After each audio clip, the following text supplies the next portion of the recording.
올해 만약 이명박 대통령이 김정일과 만나는데 집착을 하기 시작하면은 반드시 실패하는 대통령이 될 것이라고 생각합니다. 김대중 전 대통령이 임기 반이 지난 2000년 6월 15일 날 김정일과 회담을 해서 합의 문서를 만들어냈는데 그 전과 후의 김대중 씨가 다릅니다. 그 전에 김대중 씨는 IMF 위기를 극복하는데 상당히 기여를 했고 극히 좌경적으로 나가지는 않았습니다. 그러나 그 이후에 김정일을 만나고 온 이후에 김대중 씨는 완전히 딴 사람이 되었습니다. 어디가 보면 자기 본색대로 드러난 건데 그래서 하반기는 완전히 국가 이익에 손해가 되는 짓을 그 자리에서 했던 것입니다. 이명박 대통령이 김정일을 만난다면 딱 자기 임기의 반환점에서 만나게 되는데 그러면 그 후반기가 아주 문제가 많은 후반기가 될 것이다. 그렇다면 어떤 조건 하에서 만나야 되냐? 제일 중요한 것은 장소 문제죠. 남한에서 만나야죠. 남한 지역에서 만나야죠. 지역이 굉장히 중요하죠. 누가 그 무대를 연출하느냐 하는 것은 주최측 아닙니까? 반드시 또 2번이나 북한에 올라갔으니까 이제는 당연히 와야죠. 그래서 반드시 한국 지역에서 만나야 되는 것입니다. 두 번째는 대북 포주 만나더라도 대북 포주기를 안 해야 되죠.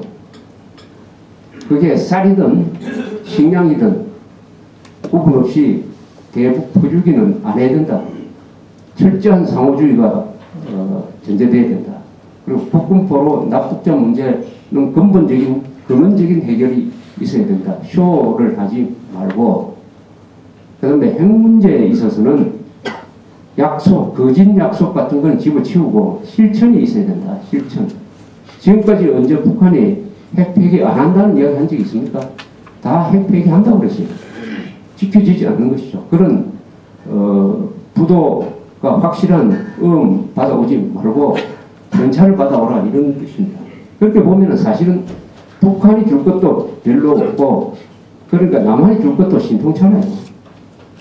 대북 제재를 국제사회에서 하고 있는데 어떻게 우리가 현금을 줄 수 있겠습니까? 또 북한이 우리한테 줄 게 뭐가 있겠어요? 납북자 북군포로 다 돌려줄까요? 또 핵 폐기해가지고 우라늄 다 끌어 모아가지고 한 가방 넣어가지고 우리한테 주겠습니까? 그렇다면은 왜 이렇게 여기에 목을 맬 필요가 있느냐 하는 생각을 하면서 여기에 대해서 우리 애국 운동 세력에서 계속 의견이 개진이 있어야 된다고 생각합니다.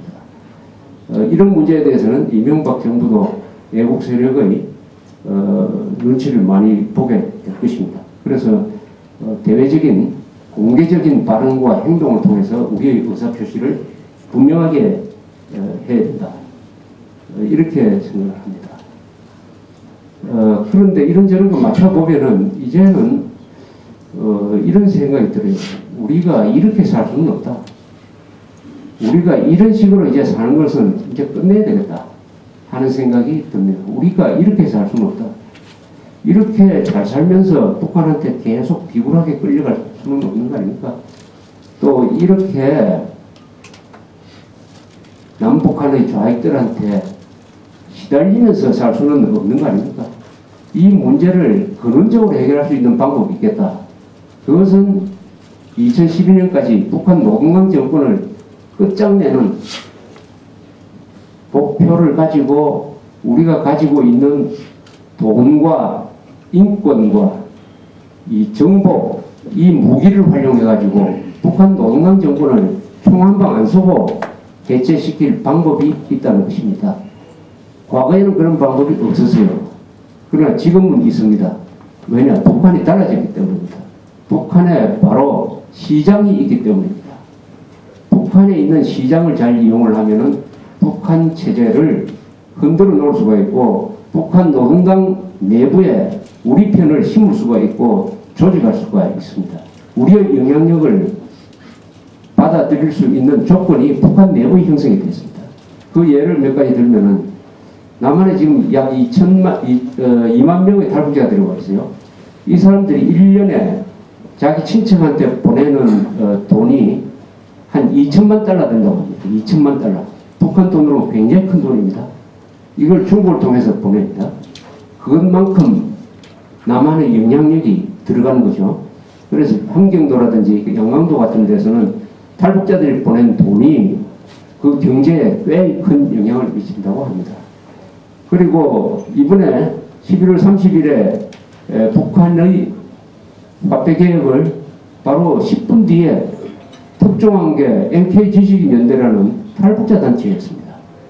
노동당 간부가 나와가지고 그 주민들 모아놓고 오늘 낮부터 화폐 교환이 있다는 것을 통보받은 어떤 사람이 중국 핸드폰을 가지고 우리 쪽에 NK진식인연대에 있는 어떤 사람한테 전화를 걸어가지고 그 사실을 이야기를 했어요. 바로 10분 만에. 즉 기지국이 중국에 있기 때문에 두만강 압록강에서 내륙으로 한 20km 들어간 그 접경 지역에서는 핸드폰이 남한하고 됩니다. 그래서 아침마다 북한 사람들하고 통화를 하면서 취재를 하고 있어요. 지금 탈북자 단체에서. 이것은 뭐냐? 정보가 이미 미국이다. 그리고 과거에는 라디오를 보낼 때 풍선에 달아서 보내면은 한 100개 보내면은 한 두서너 개 주술까 말까 했지만 이제는 아예 중국에 주문을 해가지고 중국에서 라디오를 막 만듭니다. 10,000원짜리.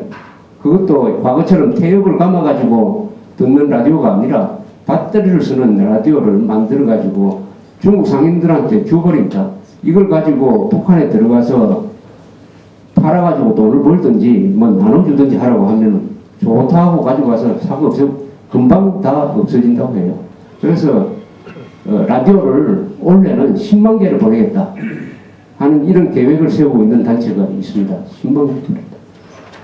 남한의 드라마를 지금 비디오가 북한 시장을 통해서 날개 돋친 듯이 팔리고 있어가지고 그 드라마를 본 한 분만 남한 드라마를 보면은 그동안에 우리가 완전히 속아 살았구나 하는 것을 안다고 그래요. 그리고 그것을 안 본 탈북자가 없습니다. 또 그것은 단순히 불가능해졌어요. 이제는 남한 비디오 봤다고 해가지고 뭐 감옥에 넣고 하기에는 너무 늦어버려요. 그리고 1인당 500만 원만 드리면은 탈북자 한 사람을 데리고 올 수가 있습니다. 1인당 500만 원. 조금 더 주면은 아주 편안하게 데리고 올 수가 있는 것입니다. 그래서 우리가 가진 돈으로 북한의 시장과 연결시켜서 북한 체제에 큰 변화를 줄 수가 있는 구조적인 연결점이 생겼어요. 수치적으로 계산하면 이렇게 됩니다. 한국에 50억 이상을 재산을 가진 사람이 20만 명입니다. 50억 이상의 금융재산 플러스 부동산까지 합쳐가지고 50억 원 이상의 재산을 가진 부자가 통계에 의하면 20만 명이에요. 이 사람이 1인당 500만 원씩 써가지고 탈북자를 데리고 온다? 얼마나 돈을 고귀하게 쓰는 것입니까? 쉰들러 리스트라는 영화에 나오는 그 쉰들러라는 사람처럼 유태인을 한 사람씩 살려내가지고 그 쉰들러라는 기업이 1,500명을 살렸다는 겁니까? 자기가 경영하는 아우슈비츠 안에서 자기가 경영하던 공장에 종사하는 유태인들은 매물을 써가지고 가스실에서 안 죽도록 만들었다. 1,500명을 살렸다고 그래요. 한국 사람들은 돈만 있으면 그 쉰들러가 될 수가 있습니다. 기회의 땅이에요, 한국은. 돈 500만 원 써가지고 한 사람 살려내는 거, 이 이상으로 돈을 값지게 쓸 수 있습니까? 해외여행 한 번만 안 하면은 바로 우리 동포를 살려서 내는 건데, 이 구조도 이미 되어 있다. 그러면 20만 명을 데리고 나오면 북한 정권 무너지죠. 그 20만 명이 남한에 온다고 해보세요.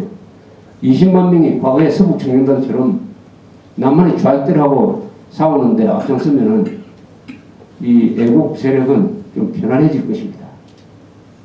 탈북자 20만 명 목표로 한다. 그것도 2000 한 몇 년까지 이렇게 구체적인 수치를 가지고 접근할 수 있는 그런 방법이 이제 이루어졌다. 그런데